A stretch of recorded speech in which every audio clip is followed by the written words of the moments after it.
Yes, guys, welcome back to Chasing Green Arrows. It's Wednesday. We're looking forward to a double game week, the first one of the season. Is it assistant manager? Is it triple captain? You guys are going to talk us through what you're looking to do, and we're going to answer all the big questions of the game week. And it's not just those two chips we got to discuss, it's loads of players and who we might be buying as well. I'm joined by regular co-host on a Wednesday, Mr. Big Man Backer. Big Man, how are you, mate?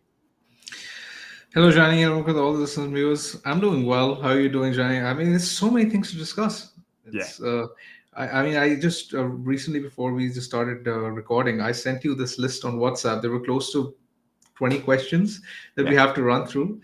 So I think anyone who's watching this show, I hope this will turn out to be a very comprehensive overview of the game week ahead. Yeah, exactly that. Well, Geddy in the chat says, Big Man the GOAT. And Big Man, you every week put together all the questions for your weekly thread on Twitter. And if you haven't seen Big Man's Twitter threads, you're missing out, guys. But I reckon some weeks you're probably clutching for a few extra questions. You're like, oh, what do we talk about this week? You're bombarded. You got like, oh, how do you simplify it? Because there are so many big questions to answer, right? Exactly. I'm in overload territory where I'm sort of struggling to see which ones to cover and which ones to leave out. I'll still try and make it as comprehensive as possible, but it will make for a pretty hard job. Yeah, nice. And look, in today's show, we'll obviously see your team and talk about your big decisions. And as we go through it, we'll both give our input as to what we're doing around that particular topic. But shall we kick us off with, should we use the triple captain or the assistant manager chip this game week? It's got to be, for me, if you've got both those chips, if you've got your triple captain chip, you just got to use it. You just got to use it now. Yes, you'll get other doubles for Haaland or Salah later in the season, but they'll be in the bigger doubles where you'll want to use the other chips. And that's the big thing for me. Those other doubles might be wildcards, free hits, bench boost, assistant managers. This is a standalone double game week for Liverpool where Salah has had a rest from the Champions League. He's not travelled to Eindhoven. He plays Plymouth before the Everton game, so he gets another rest. So he goes into both fixtures relatively fresh. And I know they're not the best fixtures, but they're still, it's Mo Salah. And his away form this season's actually been awesome. So you've got to go there, haven't you?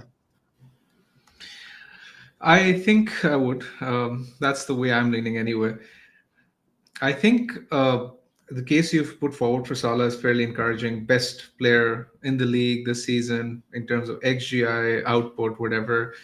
The fixtures, though, are a bit dodgy. Bournemouth away, Everton away aren't exactly the best of fixtures. Bournemouth, in fact, have conceded just the 7 home goals this season.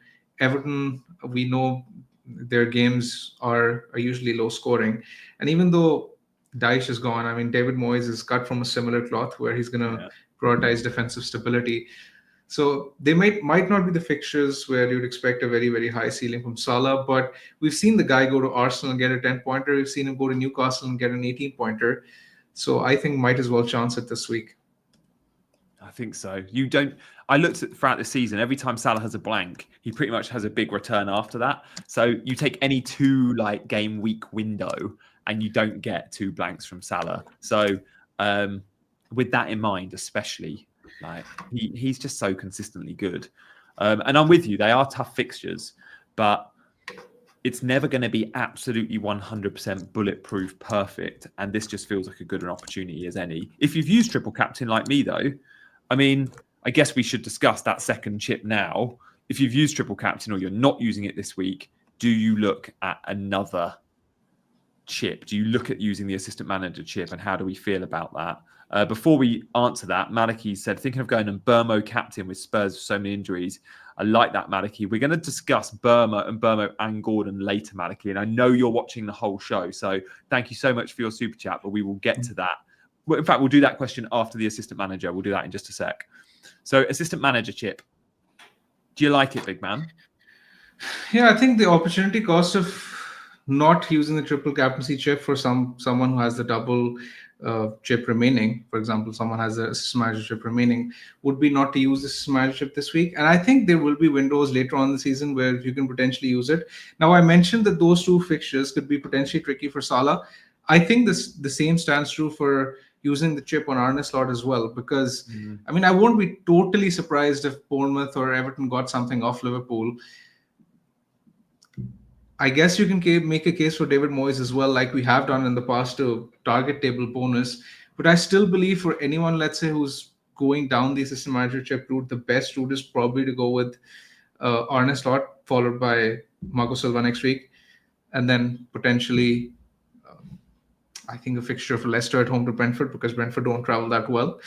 I think that's probably the best optimal assistant managership route. But then again, I'm not entirely convinced by it because of the Liverpool fixtures this week. So I think it's probably better saved for later. And there will be weeks later on in the season where we see rest and rotation, and there will be potential upsets. There will be teams who will have more to fight for. So I think I'd like to save the assistant managership for a rainy day between game week 36 and 38 as things stand. I think that's the way I'm looking at it. What if we were to get a provisional announcement on Saturday morning that Fulham Spurs could be a double game week in game week 25? Would that change your opinion? Not necessarily, because I would still expect Liverpool to win in the cup, right? Which would basically render the announcement irrelevant. It would make it irrelevant, right? So, I mean, I don't think it would change a lot. But I definitely think for people with 2 chips, it's an easier decision. But let's say for someone like you, Shani, who's already used a triple captaincy chip, I think I would consider this manager chip. But at the end of the day, I would still decide against it. So that's the way I'm leaning. And I assume that's the way you're leaning as well. I think it is. At the start of the week, I was a complete 50-50. I'd say I'm more 60-40 now. And the reason why I don't think I'll end up using the assistant manager chip isn't because I don't think it's a good week to go, because I do like the idea of going Moyes and then Silva. It's the using transfers, because I'd use a transfer between Silva and game week 26 as well. It's an extra 2 transfers that I don't think I have. And I don't have those 2 free transfers if I want to avoid free hitting in 29. I need to be thinking of my chip strategy outside of that, which is ideally dead ending and wildcarding in 30. And to field 10 or 11 players in game week 29, I can't be using 2 transfers on managers. So I think the transfers are precious. I also know in game week 36, 7 and 8, where I've wildcarded not long before that, I won't need that many transfers on players, and I'm happy using transfers on managers right at the end of the season when I know I haven't got to accumulate them for the future. So I think using the precious use of transfers is easier saved. Yeah, I would like to sort of put forward a counter argument. Don't you think that if we're, let's say, using the free hit later on in the season, then using the bench boost, I mean, those likely weeks will be 33 and 34. When we free hit, we won't be able to save a transfer. When we bench boost, we ideally will be having to field 15 players. So it's very, very important that we utilize our squad of 15. I don't see a situation where we will have too many free transfers going into game week 36 because of the fact that we would have used the free hit and the bench boost. Yeah. So I agree. I mean, we could, if we bench boost, and this is assuming that no other transfers will be required on the squad. Right, which obviously is very difficult to sort of foresee, because in 37, 38 there are random people missing out for whatever reason. So I am a bit wary of that. But no dead spots will be key, won't it? Because we'll be wildcarded and then bench boosting, you'll have 15 good players, and therefore if you get a player that's injured or out of form or losing their place, then you can hide them on your bench because you should have good subs to come in because you've just bench boosted. You should have a good squad of 15. So using transfers on those players, yes, it would be optimal, but you could equally hide them on your bench because you'll have hopefully good subs to come in. But my point is, this will be the case in game week 33, right? Where a lot of people will be bench boosting, which is one of the doubles. Hypothetically, if you bench boost in 33, then you have to sell some of those strong squad players to make cash for a manager. Right. So that will automatically weaken the bench to a certain extent. Right. And then in game week 34, you'll be using the free hit where you won't be able to save a transfer. Yeah.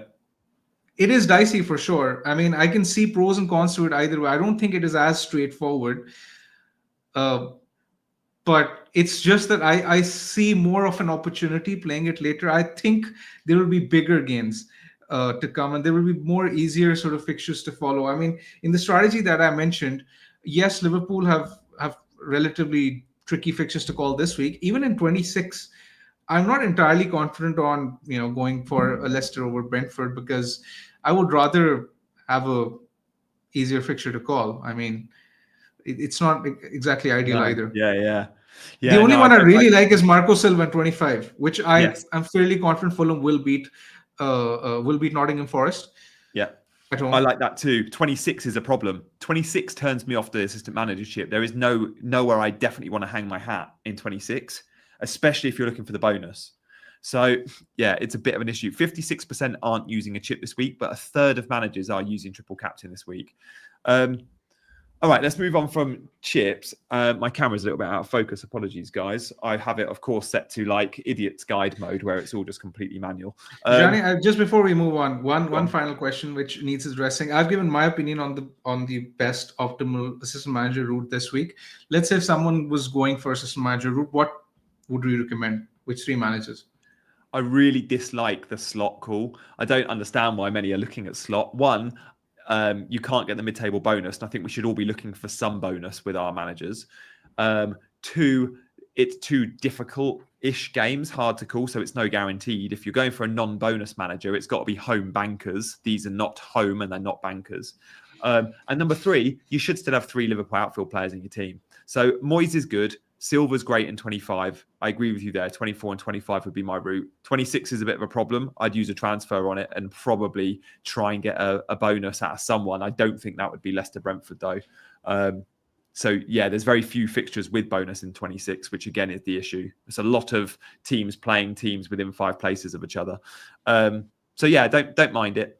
CH says, Gianni, does activating the assistant manager chip require a transfer? No, when you activate it, that you get the manager, so you don't have to use a transfer, but you do have to use a transfer if you're moving between managers. So the assistant manager chip could cost you effectively 2 moves between the first and second week and the second and third week. That's right, isn't it, big man?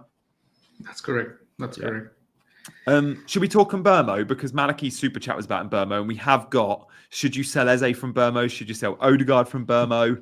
I think we could even say Bruno. Should you sell Bruno from Mbermo? So let's talk about the positives of Mbermo because, mate, he's the 4th best point scorer in the game this season. He has more than all the forwards and only 3 midfielders have more points than him. He is, or is it? No, sorry. Isak and 2 midfielders have more points than him. I think he's the 4th best in the game. He's been unbelievable. I mean, I love him. He's done really well for me this season. And I think I've owned him for all 23 game weeks. So obviously I'm a bit biased when it comes to Brian Mbermo. He's been one of my favorite players to own. But I genuinely think that he's close to, I won't call him essential or a must-have, but it's a highly desirable asset to have from this point onwards. The next 3 fixtures, Johnny, are like incredible.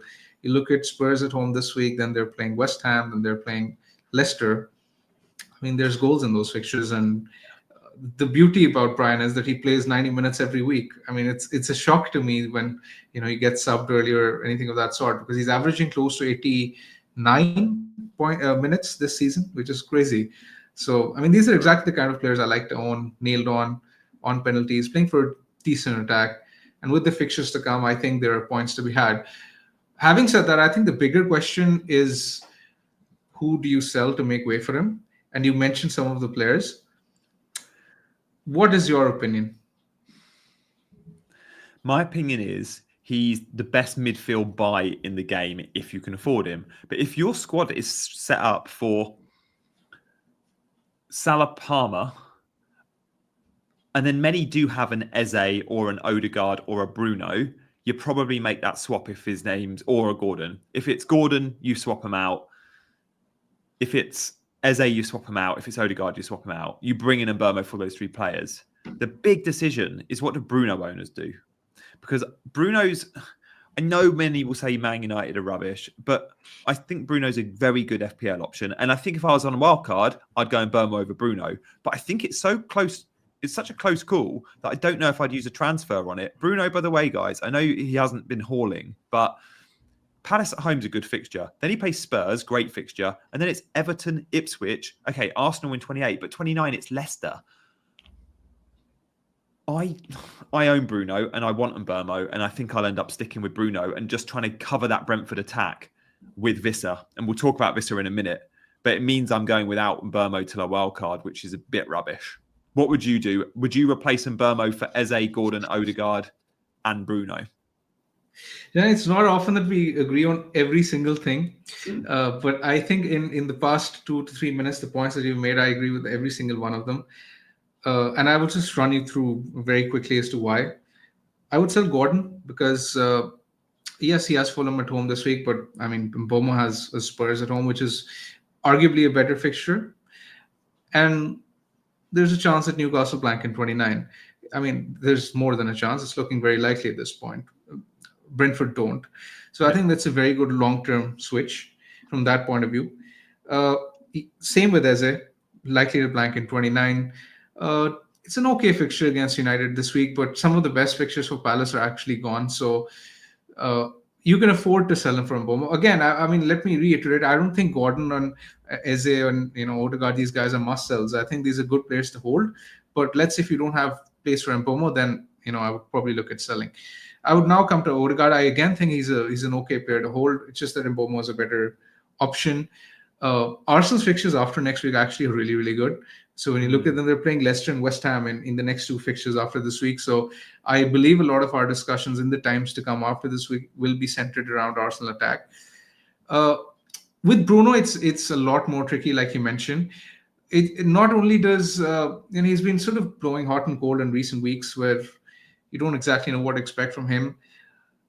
This week was actually it was actually very disappointing if you owned him because he was playing in a in the pivot basically. It was I a was very gutted when I deeper saw that. midfield role. Exactly. So he didn't have any significant goal threat. I guess the only realistic hope was that he got a penalty or something. That didn't happen. Uh, so yeah, there are a few question marks about his role going forward, whether or not he'll be as attacking. But I still think he's worth keeping. Reason being, the Ipswich at home game in game week 27, and then the blank game week 29 fixture against Leicester. Now I believe, Johnny, I think you know how much I love Bruno. I think I don't own him, and I think I will probably be planning to bring him in game week 27. Yeah. So if you own him, I think you just keep him because that would probably save a transfer later Yeah. for a lot of people. You could even I captain think him in game United week assets 29, are. Bruno.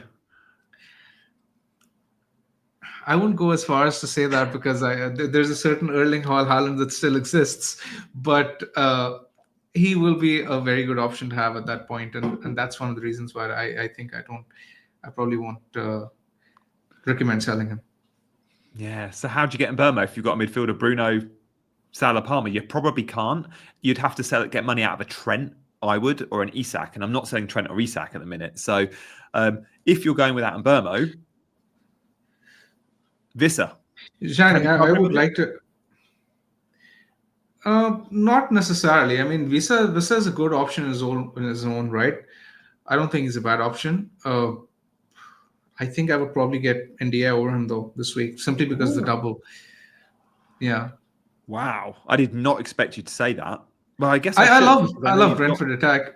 I just have a thing for doublers. I mean, I'm a suckler for doublers, so I would always go with the guy who's doubling. And then Everton also have a home fixture at home to West Ham in 29 in the blank game week, so he just ticks a lot of boxes. Um, yeah, I mean that's my opinion anyway. And on Mbomo, you mentioned you don't have a route to him. It's fine if you're not getting him this week. I think maybe in a week or two, you might look at selling Isak. I think a lot of people will because Newcastle will be blanking in 29, Yeah. and their fixtures after this week aren't actually as good. I mean, some of the best fixtures are gone. So when you look at their fixtures from next week onwards, they're playing City, Forest, and Liverpool in three back-to-back game weeks, which aren't exactly the best of fixtures that you can expect from an attacker.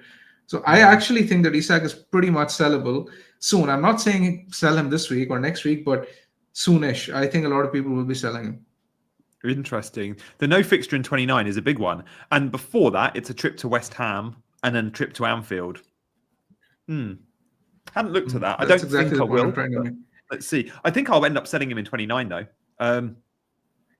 I think you'll Yeah. probably sell him earlier. I mean, I'll give you 28. reasons. I'll give you reasons. For example, when you look at fixtures, I mean, some of the alternatives, when you look at, let's say, someone like Havertz. Now, Havertz has Leicester and West Ham in 25-26. You look at Jackson, he has Leicester and Southampton in 27 and 28. Would you rather have them, or would you rather have Isak playing Liverpool away or Forest or stingy defenses generally? Fair point. Yeah, plus the fair extra point. cash, plus the extra cash, plus the extra cash. So I see a lot of potential replacements for Isak down that route later on. But anyway, this is a discussion for later. I firmly think that Isak is a hold this week, but yeah, I think we can probably come back to this later on. Hey, if you go next week, you get Havertz for Leicester if you go 25. It's not a route I've ruled out. I mean, I might consider it for my team as well. I can do Isak to Havertz and Eze to Odegaard next week, Wow. right, for Leicester. I mean, it's something I might consider, but yeah. I mean, the chances have been there for Kai. Okay, well, let's go back then to our agenda. Guys, do hit the like button if you're watching. We would love that support. And if you're new around here, do hit that subscribe button as well. Thank you guys for subbing. I just mentioned Visser, so let's stick on him and then let's go back to our order. But Visser, for me, has been unbelievable for his value. Like, he's had 10 goals, 3 assists this season. He's now a 90-minute man. There's a little bit of speculation, like Forest have bid for him and they're coming in with a second bid. The transfer window closes on Monday. I can't see Brentford selling him in this window, but Forest have bid 18 to 20 million, depending on who you're reading.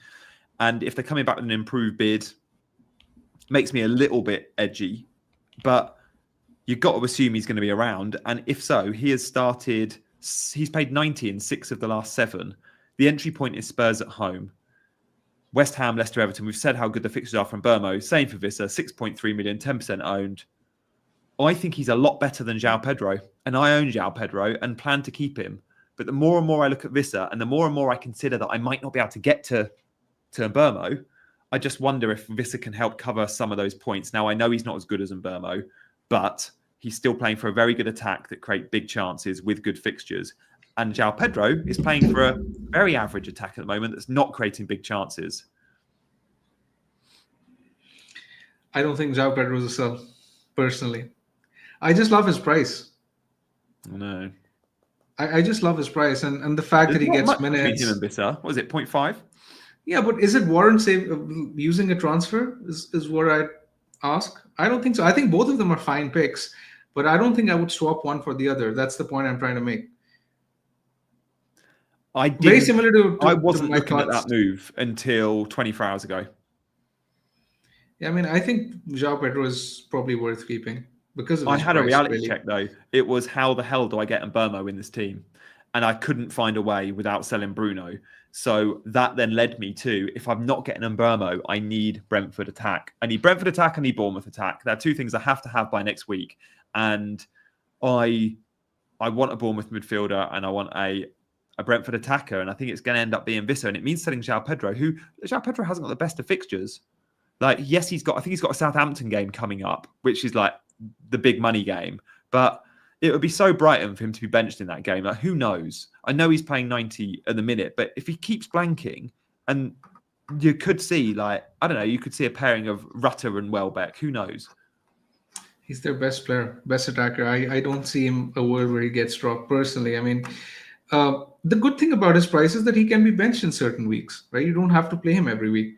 So, for example, a lot of people have, let's say, Rodgers. They can choose to play him over Pedro this week if they want, and he rotates well with Bournemouth or the Villa attack. So, yeah, I personally don't think he's worth selling at that price. I just think he ticks a lot of boxes, and I mean, the fixture run is, I don't think it's that tough. I mean, I would expect Brighton to score against Chelsea, Southampton, Bournemouth, Fulham. So yeah, if I expect them to score, then I'd expect Pedro to be involved as well, which at his price seems all right. I think it's sort of important to realize that, players like Ndia and João Pedro won't deliver every week, and we have to be realistic with our expectations given their price. But yeah, we sort of have to figure out how to accommodate the premium assets in our team, and I think the best way of doing that is to get and hold on to some of these budget forwards. Gianni, you clearly don't agree. I agreed till 24 hours ago, to be fair. I just know how I analyze every week when I do a Sunday debrief video on my channel where I look at shot maps of every team, and I look for big chances, and I keep seeing Brighton shot maps, and you see lots of shots, and they're all tiny little dots. The smaller the dot, the smaller the XG on that shot. And every week, without fail, you look at Brentford, and you're pleasantly surprised by the amount of big chances in any given game that they create. Brentford find ways to create big chances. They might not create many chances, but their percentage of big chances, small chances is really impressive, which is why Vissa and Burmo, they get a big chance every game, and they more often than not score it, which is why their numbers are so healthy. I want investment in an attack like that. Now, when that attack has really good fixture runs, even more so to make sure you've got cover. Now, they've got a good fixture run. Even in game week 29, like João Pedro plays City. Yeah, I mean, Brentford have got Bournemouth. It's not the easiest game either. But I just look at the matchups between now and game week 29. Let's assume I'm wildcarding in 30. João Pedro versus Vissa for the next 6-7 game weeks. It's no contest. It's worth the transfer, I think. But no penalties. You lose that.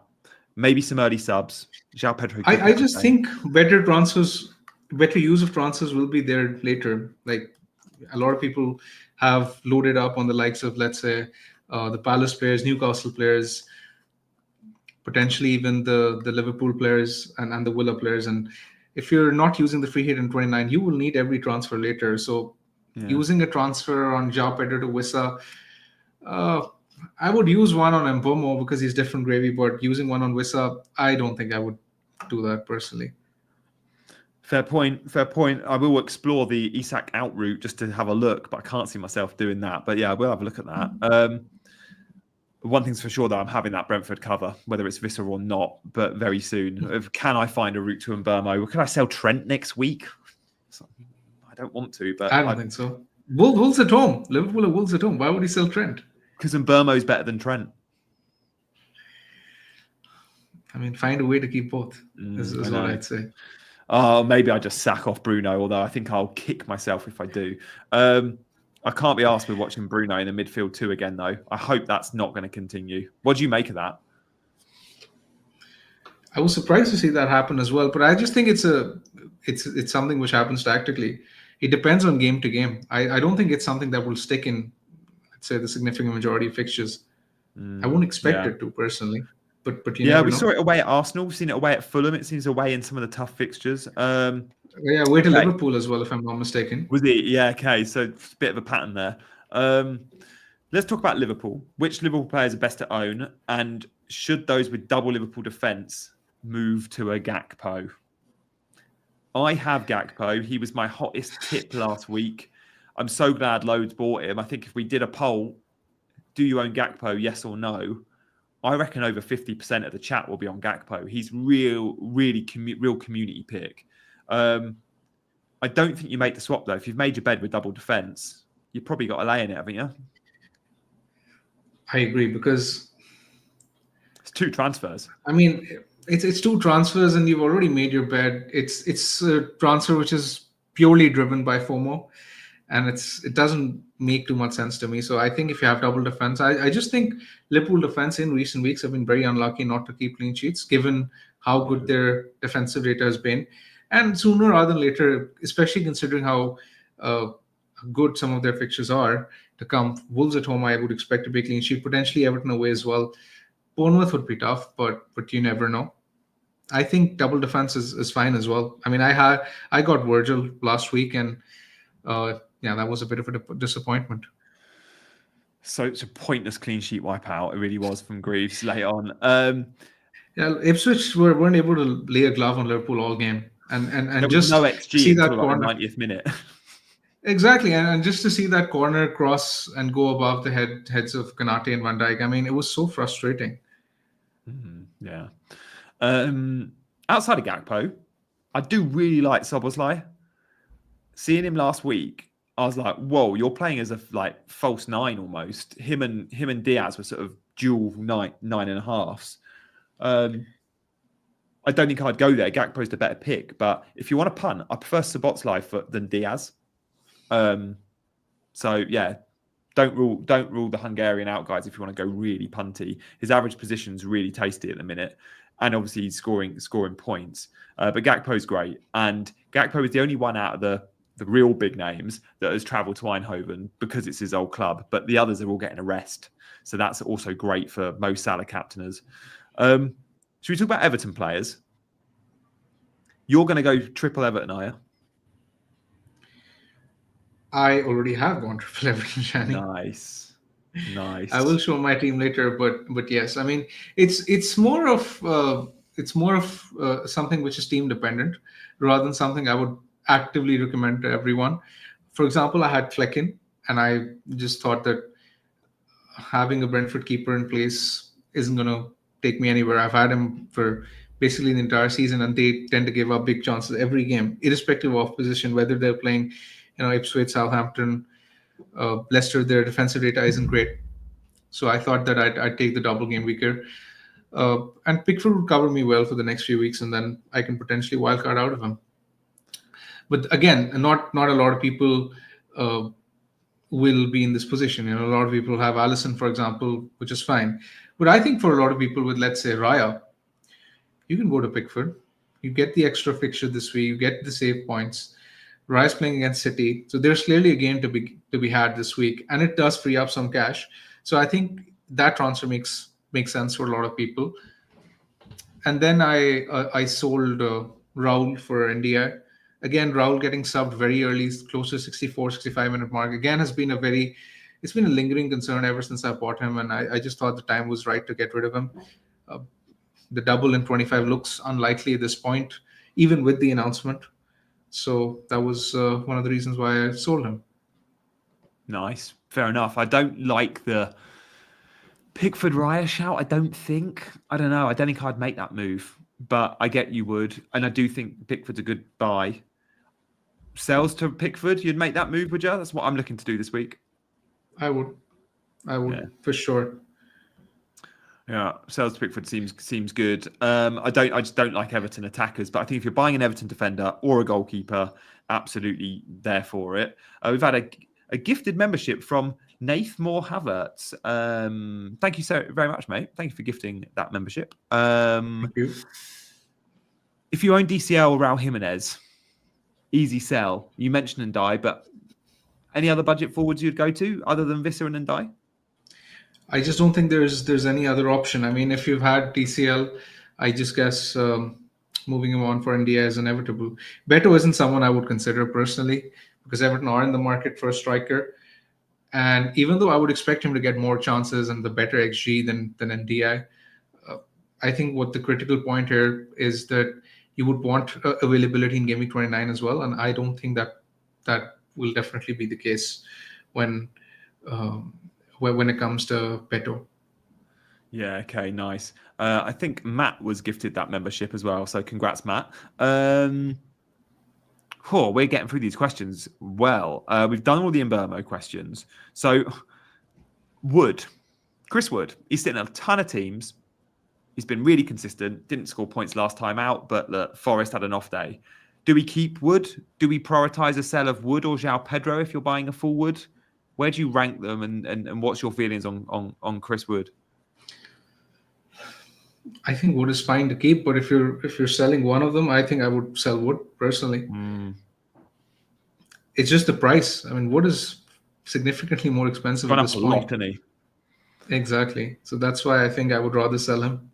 Those Forest fixtures, man, like the reason I didn't buy Wood a couple of weeks back was I looked at the fixtures and I was like, oh, okay, Southampton's brilliant. And look, against Southampton, he went and got 12 points.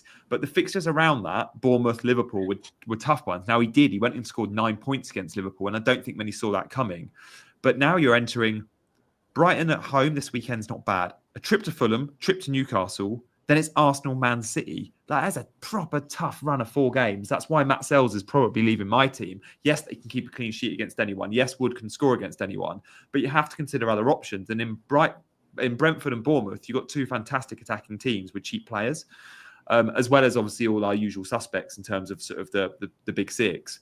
So, yeah, I think I'd be open to making a sell there. Big man, let's just touch on Bournemouth. As you mentioned Brentford attackers, Bournemouth attackers, because they got Liverpool this week, we're not really talking about them. But next week, everyone's going to want a Bournemouth attacker. Game week 25 is the perfect entry point to jump on a Cliver, a Dango, or a Semenyo. I think Atara Dango Atara is probably where I go because it saves money, and I think there's such a tiny amount to split the three of them. Currently, with the information available, I think I'm with you. I think I might go Dango as well. The price is incredible. The guy's just scored a hat trick.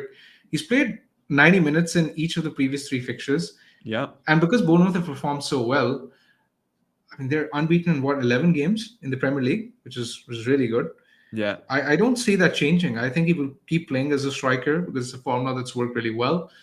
And you're right, when there's little to split them, might as well go with the guy who's playing as a striker and who's cheapest. That's my logic anyway.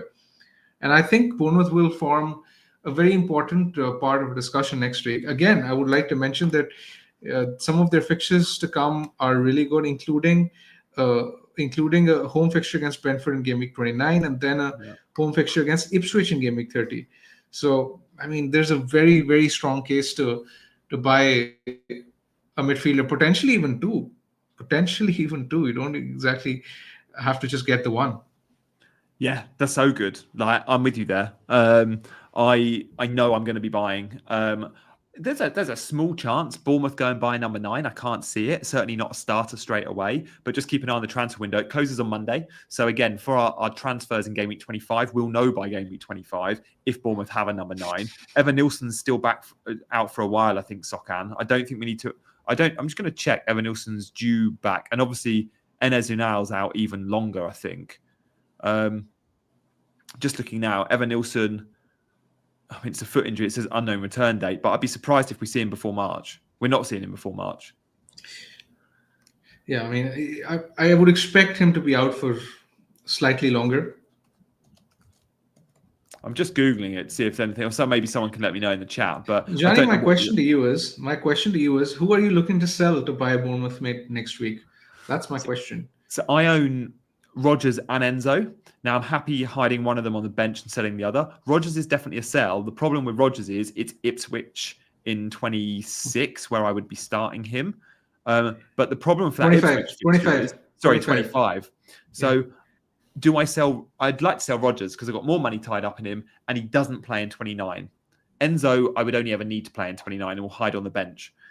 But Rodgers selling him at home to Ipswich seems risky. However, that home fixture against Ipswich is wedged between the 2 Champions League playoff games. Let's see what happens with Villa tonight. But almost certainly they're going to reach the playoffs. And with the playoffs, they're going to have Champions League game on a Tuesday or Wednesday, another one on the following Tuesday or Wednesday, wedged between Ipswich. I reckon Rodgers sees reduced minutes in Ipswich, or even if he does start, the rest of the team will be distracted by that Champions League game. The rest of the team will be weaker because of the Champions League game.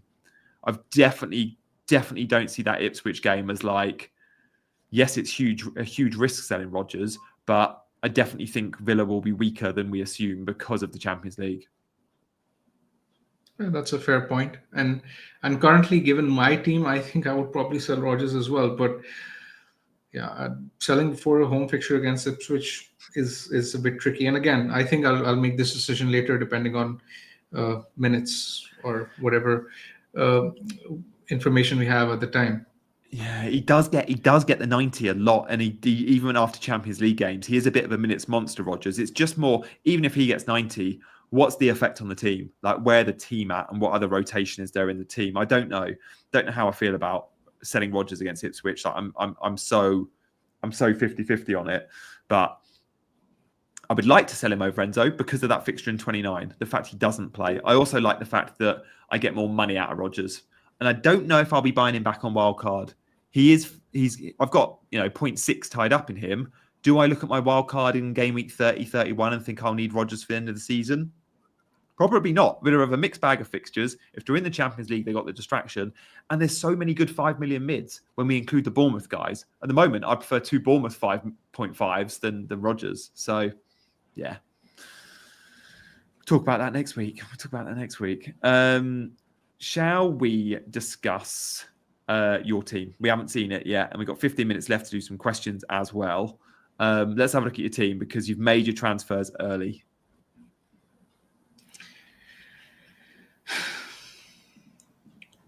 Yes, I have, and this is the state of my team. I think the team pretty much picks itself. I've done Flecken to Pickford, and I've done Raul Tendi. I would have been priced out had I not moved on Sunday night, so I made the transfers very early this week. And I'm going to be playing the triple captaincy on Salah for the reasons mentioned earlier. I think the only decision I have left to make in my team is whether or not to bench João Pedro for Rodgers. I think it's a really tough call. Which way are you leaning? You own both as well, right? So because I've got Enzo, I'm playing them both now and benching Enzo. All right. I think and you're playing Pedro. I think I'd start Rodgers over João Pedro though, and I'm probably selling João Pedro for Vissa. But I think I'd start Rodgers, but let's see how Villa get on tonight. See how Rodgers plays tonight and how Villa get on. But I think I'd start Rodgers over João Pedro. I just think of the City ground being such a tough place to go for the opposition. I mean, I think the Villa fixture is tough to call as well. I mean, it's a derby. I won't expect that to be straightforward either. On Monday, I said start João Pedro, so I've done a bit of a 360 there.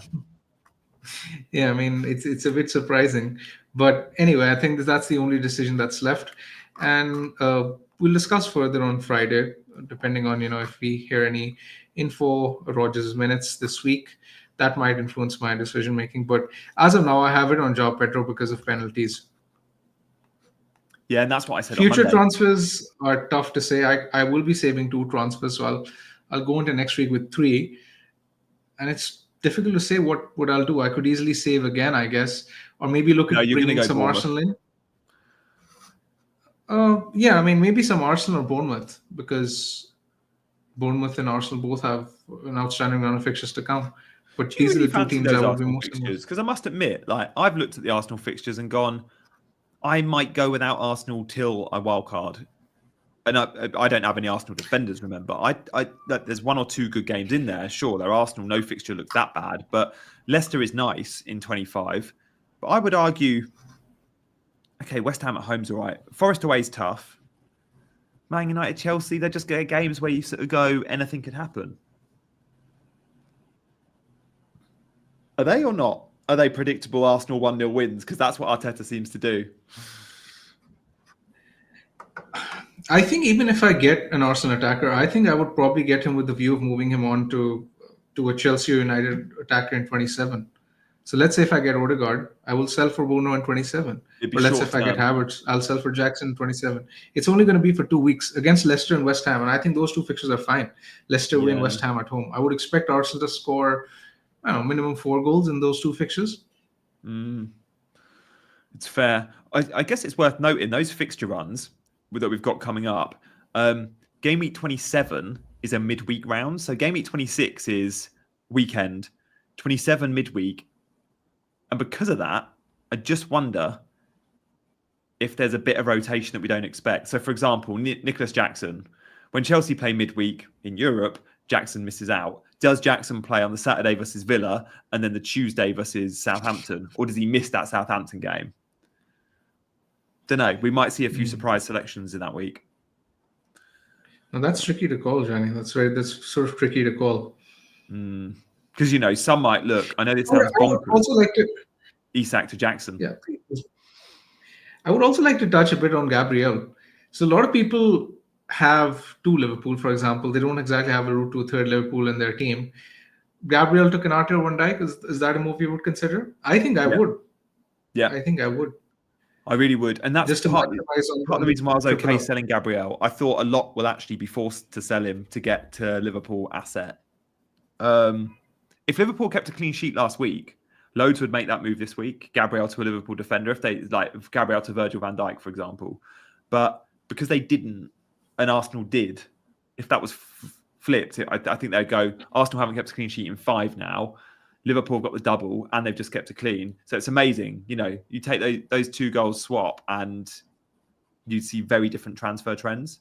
But, Saliba last week, I know he was flagged and you sold him, but, he went and got a 9-pointer and he was one of the most sold players of the game week. So selling Arsenal defenders it comes with its risks because we know over a long period, they're the best defence in the league. But given any short window, there are sometimes better options. I sold Munoz for Gabriel. 5 weeks ago, whenever it was, there's been more Munoz points than Gabriel points. I'm up on that move. Who would have said that? Very few. I didn't even think and that. You called it. Munoz might match him at that time. Save the money. And you called it at that time. So yeah, kudos to you for calling it right.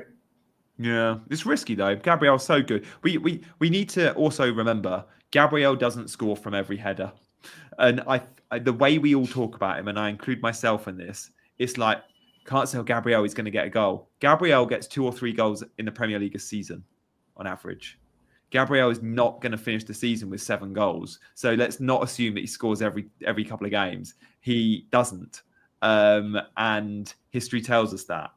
Yes, he's very good at headers, and yes, Arsenal was slightly better at set pieces this season than previous seasons. But he's going to finish the season with 4 goals. What's that? That's 1 in 10. So we have to remember that. By the way, just looking at his current numbers, I'm doing this off the top of my head. He's on 3. Maybe he finishes the season on 5 goals. Fine. That's still 1 in 7. Yeah. He is the best, by the way. I'm not saying we should take questions. He's the best centre back at attacking the ball from attacking corners, but he doesn't score every other week like we sometimes allude to. We have covered the agenda, right? We've done very well, mate. We've done very, very well. I mean, I was just sort of scanning through the agenda. We've covered every single point. Just one is left. What do you reckon is the best time to free hit, and what is the rough plan for chip strategy later? I think this is the one thing we haven't really touched on. So let's discuss that at this point. There is a template that's formed in terms of big Twitter accounts or YouTubers and content creators semi-committing to a chip strategy. And I think it's too early, and I don't think anyone's set in stone. But the vast majority, triple captain this week, they'll dead end their team in 29 because no one likes 29 as a free hit in general. I also don't. Wildcard in 30 or 31. Set yourself up for the bench boost in 33. And then you free hit in the blank in 34. And then hopefully a lot of those teams that blank in 34 double in 36. And if they do, you've then got loads of doublers. And you finish the season on your assistant managership 36, 7, and 8. There is a school of thought that a lot of those 34 blanks actually go to game week 33. So again, that might work against you a little bit with some of your transfer planning. And you could dead end your team in 34, wildcard in 35, bench boost in 36, and use your assistant manager in the earlier window around that 33. But I think it'll be one of those two strategies. I mean, which one are you veering towards, big man?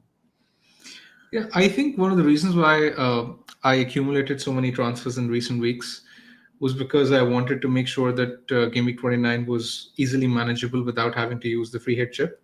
And I'm still leaning towards that. As you can see, I only have Isak from Newcastle. I only have Eze from Palace. So I'm not as heavily loaded on those two teams, which has proved to my detriment in recent weeks because I've suffered in rank. But this is the opportunity cost that I knew I was going to pay. So I think I'm going to navigate 29 without a chip, potentially look at wildcarding in 30 or 37. And then I'll be bench boosting in one of the doubles and using the assistant manager in the other double. Free hit, I think I'm likely to free hit in game week 34.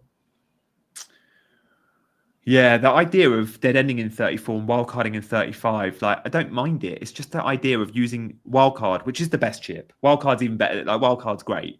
To only have a wildcard for the little run at the end of the season, you're not maximizing it. I want to ideally wildcard in 30, 31, where I can go, who are the players I'm picking for a 7, 8, 9 game run, not for a 3, 4 game run.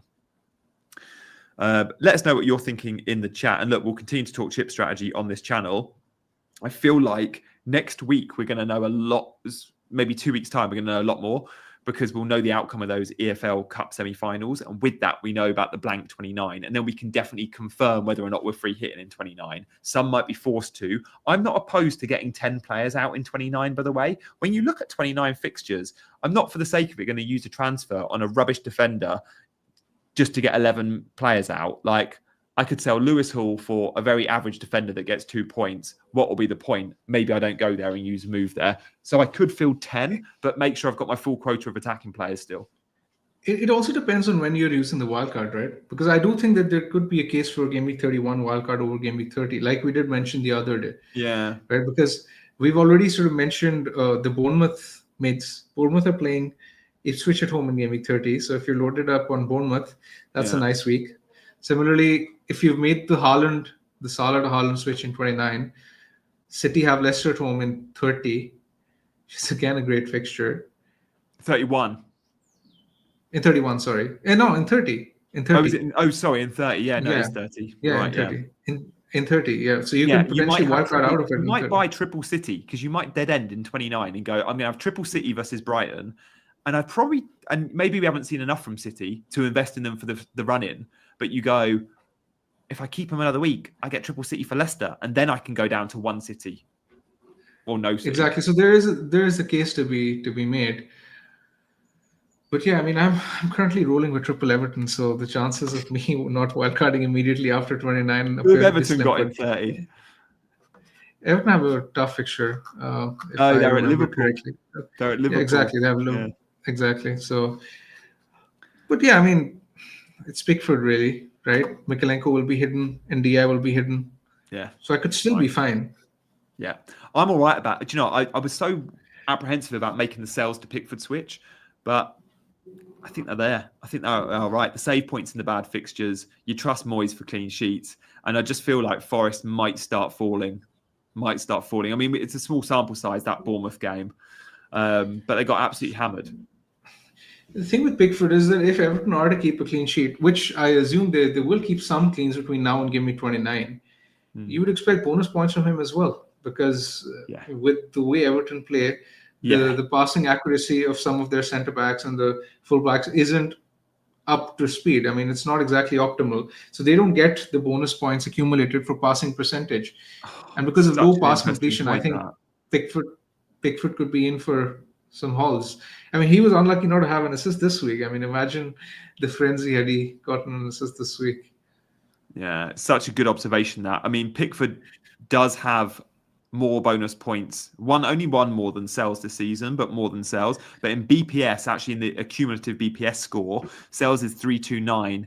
And Pickford's higher, 335. There's not much in it, but Pickford is edging it on bonus. I think for all goalkeepers, actually. For all goalkeepers, Pickford is 1 for bonus point score and 1 for outright bonus at 10. And you're right. You have to remember you're competing with your teammates. And those Everton players, not great at the passing stats, but also the creativity stats for the midfielders, or the forwards, often not great either. Mate, we have answered so many questions that actually I don't think we need to take questions today, because it will be self-indulgent questions about, do I bench X or Y? But all the major questions, I'd like to think we've addressed. We've discussed all the big names. So go back and watch the last hour, and there's a very good chance we'll have answered your question, and we'll make sure on Friday we can take loads of individual questions from the chat.